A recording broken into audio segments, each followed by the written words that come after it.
अविरल निर्मल सलिल सदय ज्ञान प्रदायिनी ज्योतिर्मय हो चहु दिशि उद्घोष अभय केडीएस जय जय केडीएस जय जय। कमला देवी सिंघवी कॉलेज के ऑनलाइन यूट्यूब चैनल पर आपका हार्दिक स्वागत है। हम इतिहास के बारे में कुछ पढ़ रहे थे जिसमें मारवाड़ रियासत के बारे में चर्चा की थी। आज उसी मारवाड़ रियासत के अंदर आगे के घटनाक्रम के बारे में चर्चा करेंगे। तो कल लास्ट में हमने पढ़ा था रणमल के बारे में, और अब जब रणमल की मृत्यु हो गई थी तब रणमल का पुत्र राव जोधा मेवाड़ छोड़कर के भागता है और मारवाड़ की तरफ बढ़ता है। तब क्या होता है और कैसे वो मारवाड़ पर अधिकार करता है, कैसे नहीं करता, उसके बारे में हम आज चर्चा करेंगे। तो शुरू करते हैं राव जोधा। तो राव जोधा के बारे में सबसे पहले ध्यान रखना दो, जो मारवाड़ रियासत है, इस रियासत की बात करें तो जो प्रत्येक रियासत के अंदर कुछ महत्वपूर्ण या विशेष शासक आते हैं जो महान शासक गिने जाते हैं, जिनमें ये मारवाड़ रियासत के अंदर प्रथम महान प्रतापी शासक राव जोधा ही था। तो इसके बारे में बहुत कुछ जानकारी आपको रखनी पड़ेगी, जिनके अंदर सबसे पहले ध्यान देना राव जोधा, इसके जो पिता थे, पिता का नाम आता है रणमल। फिर बात करें इसकी माताजी का नाम, तो इसके माता का नाम था कोडमदे। ध्यान देना ये कोडमदे वही रानी है जिसने बीकानेर के अंदर कोडमदे से शहर बसा करके कोडमदे शहर की बावड़ी बनवाई थी, जो पश्चिमी राजस्थान की सबसे प्राचीनतम बावड़ी है। अब बात करते हैं राव जोधा के बारे में। तो कल आपको लास्ट में बताया था कि जब रणमल राठौड़ की वहां पर मृत्यु हो जाती है, हत्या हो जाती है, तब वहां पर एक नगार सिंह ने सेना बजा करके इसको राव जोधा को संदेश दिया कि जोधा भाग सके तो भाग, तारू रिडमल मारियो जाए। तब ये जोधा वहां से मेवाड़ छोड़ करके भागता है, मारवाड़ की तरफ आता है। उस दरमियान वहां से मेवाड़ से कुंवर चूड़ा अपनी सेना लेकर के आ जाता है और राव जोधा से पहले मारवाड़ पहुंच करके मारवाड़ पर अधिकार कर लेता है। जब राव जोधा मारवाड़ पहुंचता है तब तक कुंवर चूड़ा यहां पर पहुंच करके मारवाड़ पर अधिकार कर लेता है।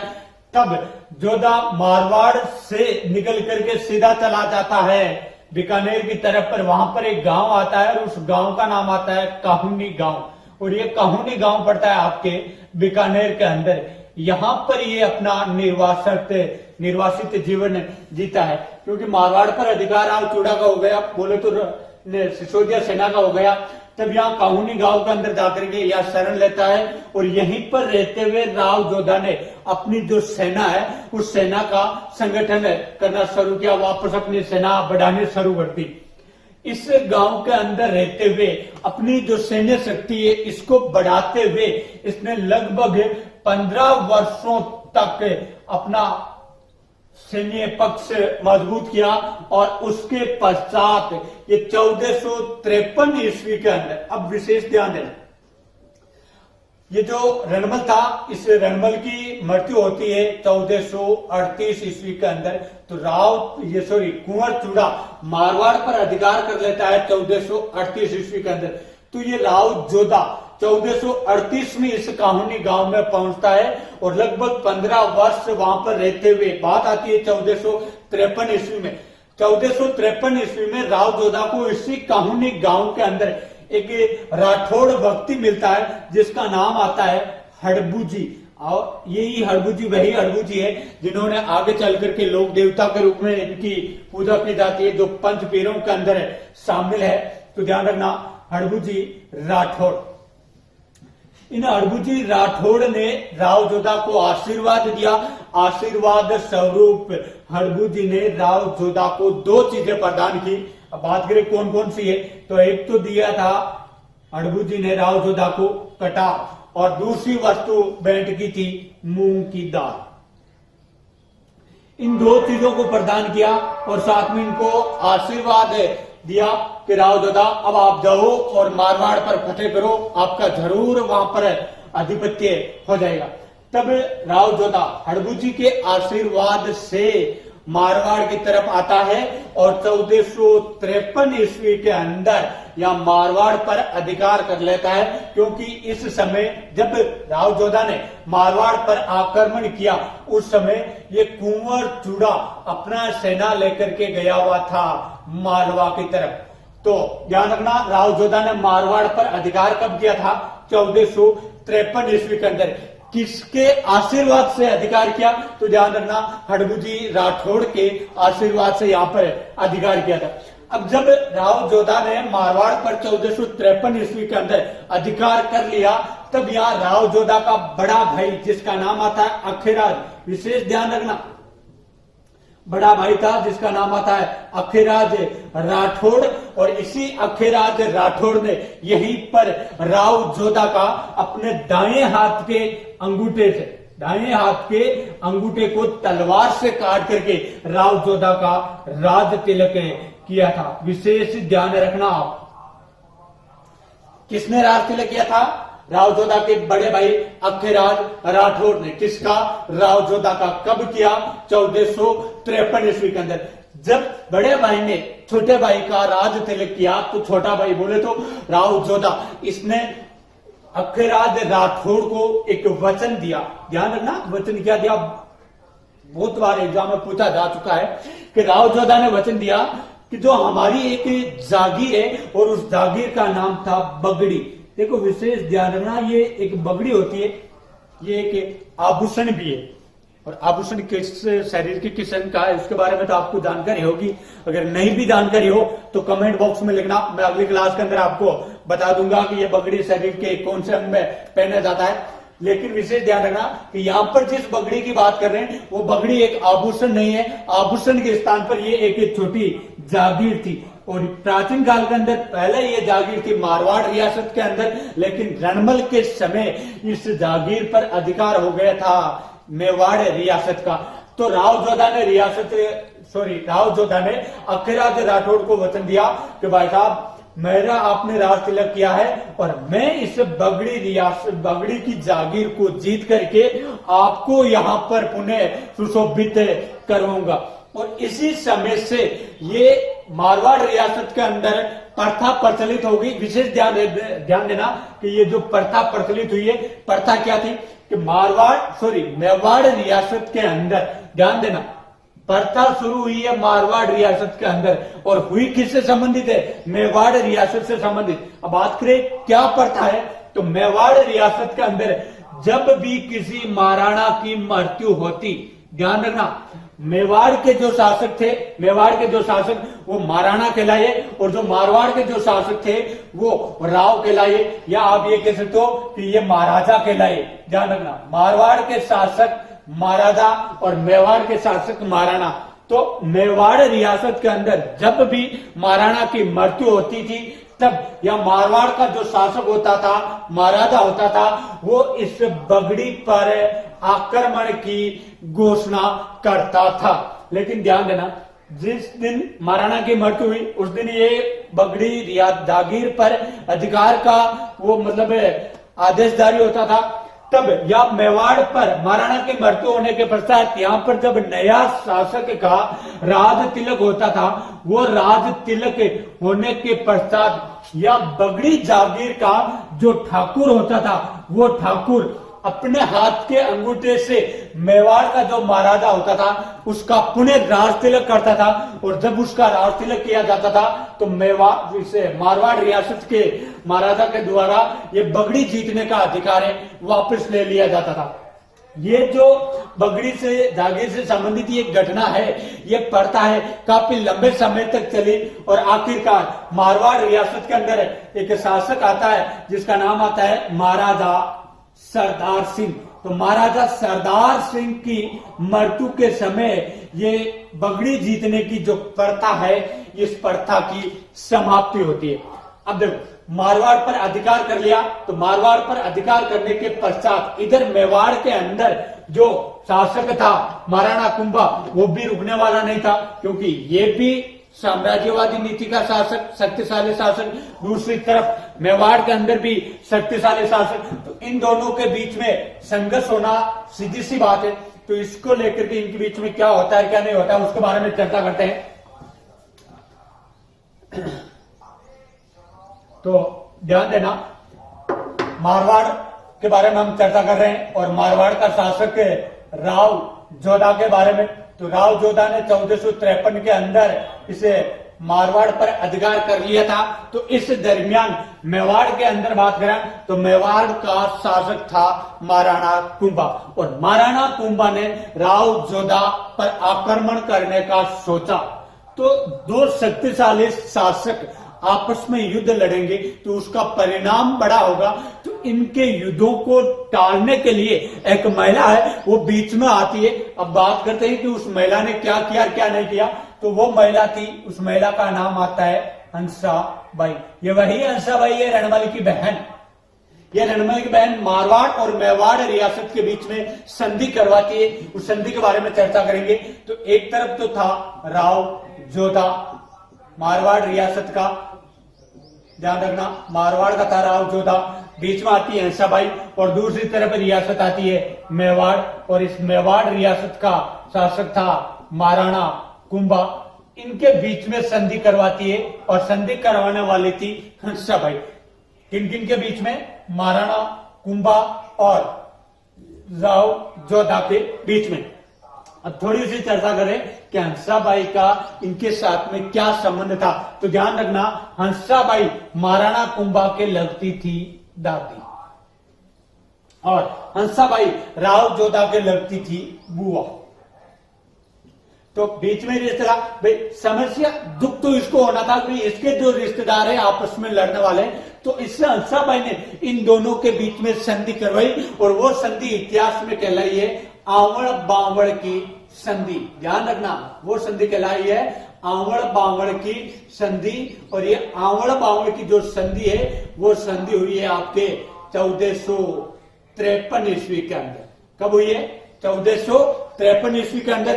किन किन के बीच में हुई है? तो ध्यान रखना, मारवाड़ और मेवाड़ के बीच में हुई है, और संधि का नाम है आवड़ बावड़ की संधि।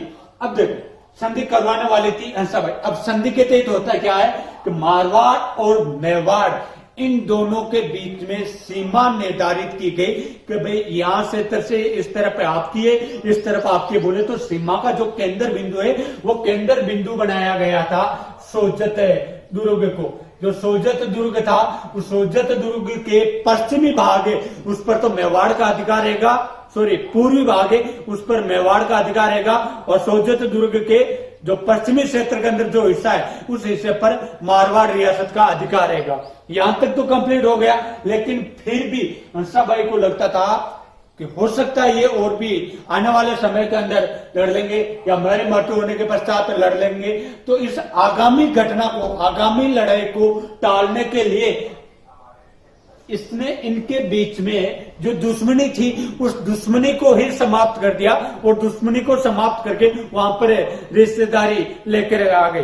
तो दुश्मनी समाप्त करके रिश्तेदारी की बात आती है, तब मेरे को एक बात याद आती है कि हमारे जो सिनेमा है उस सिनेमा के अंदर एक विलेन अभिनेता रहता है जो बार बार जब दुश्मनी होती है उस दुश्मनी को समाप्त करने के लिए रिश्तेदारी की बात करता है। सुना होगा आपने, हर फिल्म के अंदर वो यही डायलॉग बोलता है कि क्यों नहीं इस दुश्मनी रखा जाए, या दुश्मनी को समाप्त करके आपस में रिश्तेदारी बना ली जाए। वही काम, वही उसने यहीं से सीखा था हंसाबाई ने कि दुश्मनी है, उस दुश्मनी को समाप्त करो, और दुश्मनी को समाप्त करके और उस दुश्मनी को रिश्तेदारी के अंदर बदलो। पता होगा शायद, आप नहीं बताया तो मैं बता देता हूं कि ये फेमस डायलॉग अमरीश पुरी का है। वो हर फिल्म के अंदर ये डायलॉग एक बार जरूर बोलता है कि इस दुश्मनी को समाप्त करके हम इस दुश्मनी को रिश्तेदारी के अंदर बदल दे। तो हंसा भाई ने वही कार्य किया कि भाई इन दोनों के बीच में जो दुश्मनी थी उस दुश्मनी को समाप्त करके उस दुश्मनी को रिश्तेदारी में बदलती है। अब उस दुश्मनी को समाप्त करके रिश्तेदारी में कैसे बदलती है, ध्यान रखना, ये इसी संधि के तहत ही हो रहा है कि राव जोधा था, इसके एक पुत्री थी, उस पुत्री का नाम था श्रृंगार देवी, या आप ये कह सकते हो श्रृंगार बाई, मारवाड़ी भाषा में बोले तो हिणगारी, श्रृंगार देवी। और महाराणा कुंभा था, इसके एक पुत्र था और उस पुत्र का नाम था रायमल। बड़ा हस्तपुष्ट नौजवान, सुंदर, सुशील, हैंडसम सा लड़का था और ये बहुत सुंदर ब्यूटीफुल लड़की थी। हंसा भाई ने सोचा कि ये भी सुंदर है, ये भी सुंदर है, क्यों ने इन दोनों का आपस में रिश्ता किया जाए। दोनों को बात बताई, जोधा को भी कहा, कुंभा को भी कहा कि ऐसी ऐसी बात है, तो दोनों ने स्वीकृति हो गई। तो दूसरी बात ये ध्यान रखना, इन दोनों का क्या करवा दिया था, विवाह करवा दिया था। राव जोधा की पुत्री श्रृंगार देवी का विवाह महाराणा कुंभा के पुत्र रायमल के साथ में किया गया। किसके साथ में, किसके द्वारा, इस आवल बावल की संधि के तहत। और यह संधि 1453 में किसने करवाई, हंसाबाई। अब देखो ये जो संधि हुई है ना, इस संधि के बारे में हमें जानकारी किससे मिलती है, ये जो श्रृंगार देवी थी ना, इस श्रृंगार देवी ने एक बावड़ी बनवाई और उस बावड़ी का नाम है श्रृंगार बावड़ी। और ये श्रृंगार बावड़ी है, ये बावड़ी है आपके चित्तौड़गढ़ के अंदर। इस बावड़ी से हमें इस संधि के बारे में जानकारी मिलती है कि आवड़ बावड़ की संधि राव जोधा और महाराणा कुंभा के बीच में हुई है। ठीक है, दूसरी ओर इसकी जानकारी किससे मिलती है, जो मारवाड़ रियासत है, तो आप कह सकते हो मारवाड़ की जितने भी जो ख्यात ग्रंथ है, इन ख्यात ग्रंथों से भी हमें इस संधि के बारे में जानकारी मिलती है। लेकिन एक इतिहासकार है जिसका नाम आता है पंडित विश्वेश्वर नाथ रेव, इसका नाम है विश्वेश्वर नाथ रेव।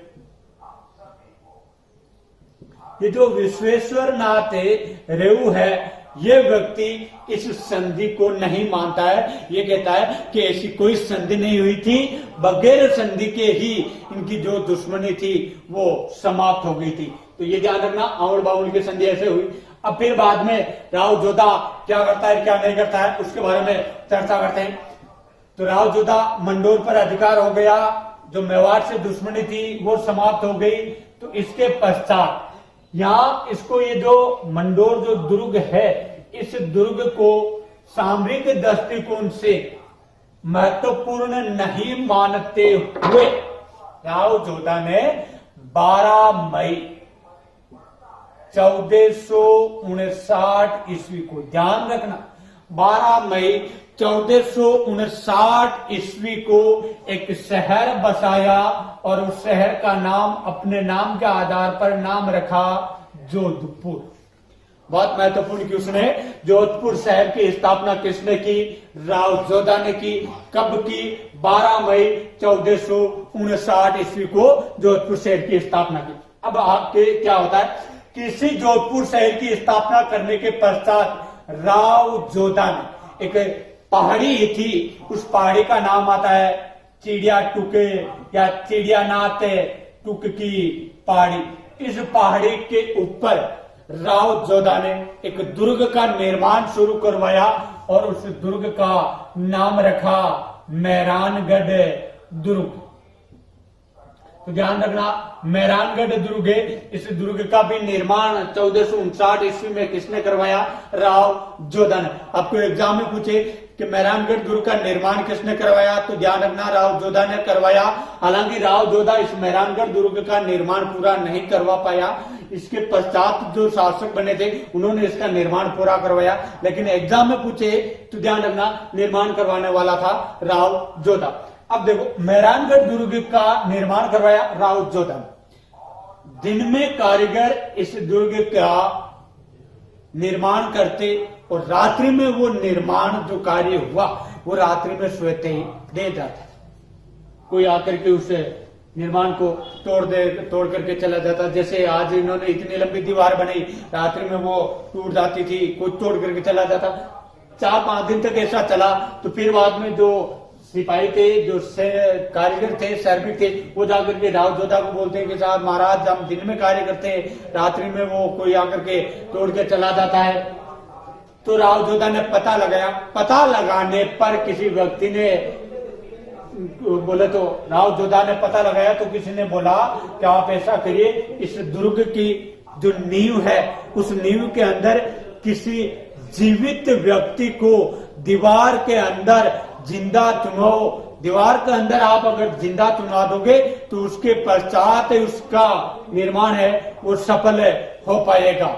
तो राव जोधा ने इस मेहरानगढ़ दुर्ग की नींव के अंदर एक व्यक्ति को जिंदा चुना। उस व्यक्ति का नाम आता है राजा राम, मिहिर जाति का था।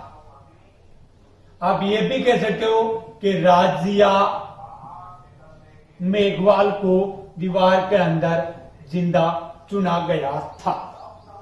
और दूसरी बात ध्यान रखना, ये जो मेहरानगढ़ दुर्ग है, इस मेहरानगढ़ दुर्ग की जो नींव है वो नींव रखी थी करणी माता ने, और करणी माता के ही आशीर्वाद से इस दुर्ग का निर्माण पूरा हो पाया।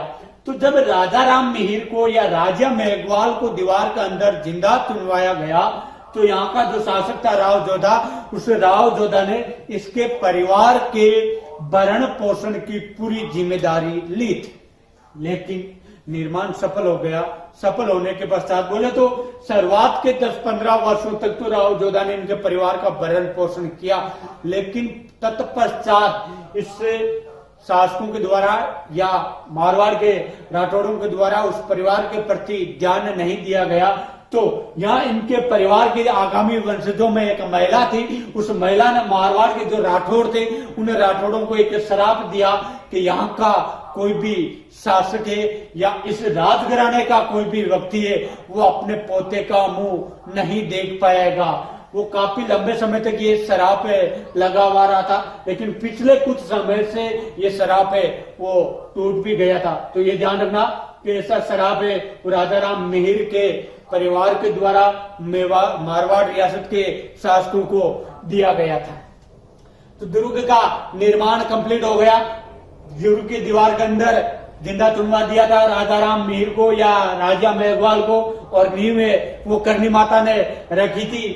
तो इस दुर्ग के अंदर बहुत से महल वगैरह बने हुए, लेकिन राव जोधा ने एक मंदिर बनवाया था अपनी कुल देवी का आराध्य देवी का, और उस आराध्य देवी का नाम आता है चामुंडा माता। तो ध्यान रखना, चामुंडा माता का मंदिर भी मेहरानगढ़ दुर्ग के अंदर किसने बनाया? राव जोधा ने। और ये चामुंडा माता या राठौड़ों की आराध्य देवी थी। उसके पश्चात राव जोधा ने अपनी कुलदेवी, और कुलदेवी कौन सी थी हमने पहले बात की थी, नागनेची माता। इस नागनेची माता के भी मंदिर का निर्माण करवाया था राव जोधा ने मेहरानगढ़ दुर्ग के अंदर। अब थोड़ी सी बात करते हैं चामुंडा माता के बारे में। तो ये जो चामुंडा माता का मंदिर है, इस मंदिर में प्रति वर्ष नवरात्रा के अवसर पर साल में 2 बार मेले का आयोजन होता था इस देवी का। तो एक बार मेला लगा हुआ था और बात थी 30 सितंबर 2008। 30 सितंबर 2008 को चामुंडा माता के मंदिर में मेले के अवसर पर भगदड़ मच गई। भगदड़ मचने के कारण काफी लोगों की मृत्यु हो गई थी, और इस घटनाक्रम को कहा जाता है मेहरानगढ़ दुखांतिका। ध्यान रखना, इस घटना को कहा जाता है मेहरानगढ़ दुखांतिका, और यह घटना घटी थी आपके 30 सितंबर 2008 को। इस मेहरानगढ़ दुखांतिका की घटना जो घटी है, इसकी जांच के लिए एक कमेटी बनाई गई थी, जांच आयोग बनाया गया था, और उसे आयोग का नाम आप ध्यान रखना, उसका नाम है जस्टिस जसराज चोपड़ा आयोग। जसराज चोपड़ा आयोग। या इतना ही ध्यान रखना, आप जसराज आयोग या जसराज कमेटी का संबंध किससे, तो ध्यान रखना इसका संबंध है मेहरानगढ़ दुखांतिका से। ठीक है, यहां तक क्लियर है। अब बात करें कि मेहरानगढ़ दुर्ग का निर्माण पूरा हो गया, जोधपुर बस गया, तो इसके पश्चात राव जोधा ने अपनी राजधानी मंडोर से स्थानांतरित करके अपनी राजधानी नवीन बना ली थी जोधपुर को। ठीक है ना, तो ये ध्यान रखना, जोधपुर को नवी राजधानी बनाने वाला जो शासक था वो कौन था, राव जोधा। तो पहली राजधानी मारवाड़ के शासकों की थी मंडोर और दूसरी राजधानी थी जोधपुर, जो एकीकरण के समय तक बोले तो देश की आजादी तक, स्वतंत्रता तक यही राजधानी रहेगी। और इस जोधा के बारे में विशेष बात की बात करें तो आपको पहले मैंने बताया था कि राव जोधा था वो सामंतवादी प्रथा का वास्तविक संस्थापक माना जाता है। किसका, सामंतवादी प्रथा का वास्तविक संस्थापक। हालांकि सामंतवादी प्रथा है, इस सामंतवादी प्रथा की जो शुरुआत है वो शुरुआत पहले हो चुकी थी। और बात करें शुरुआत किसने की, तो ध्यान रखना इस सामंतवादी प्रथा की शुरुआत राव चूड़ा ने कर दी थी, लेकिन इस सामंतवादी प्रथा का वास्तविक संस्थापक माना जाता है राव जोधा। अब इसके पश्चात बात करें राव जोधा के बारे में, तो राव जोधा के जो 4-5 पुत्र थे उनको बीच में देखो इसी के ही पुत्र जो एक बीकानेर नवीन रियासत की स्थापना करता है। अब उसके और राव जोधा के बीच में क्या बात हुई कि उसने मारवाड़ छोड़ करके वो गया और नवीन रियासत की स्थापना की, उसके बारे में हम चर्चा करेंगे अगली क्लास में।